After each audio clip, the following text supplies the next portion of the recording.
Jai, for today's video, magama tag ginataan nga shrimp. So, mo ni proseso, mauna tagkat tag kalabasa. Kuman sa pagkat sa kalabasa, magkuan ta kaning nay. Nagprito pud ko ana og isda pud guys. And then so muna padayon to slice sa mga gulay nga isa gulay, and then dapat ko shrimp. So, siyempre, ito pagkata og shrimp o walay shrimp. So, muna siya mga ricados, mga pichay, ug uban pang mga lamas, hindi pang slice, and then napod ko talong nga fresh from the farm pa na siya guys. So, dili magid mawa ang gata no. So, muna nangugi ko og kumot-kumot anang gata.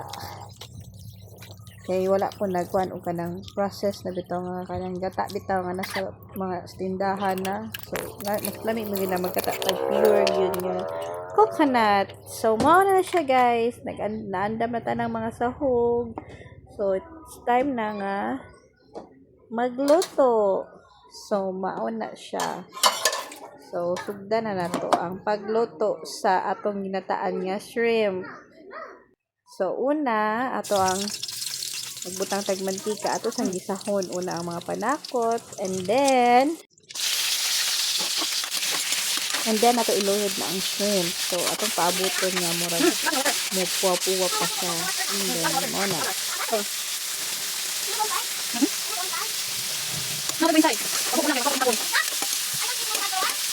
kuman ato nang ilunod ang mga kuan gulay.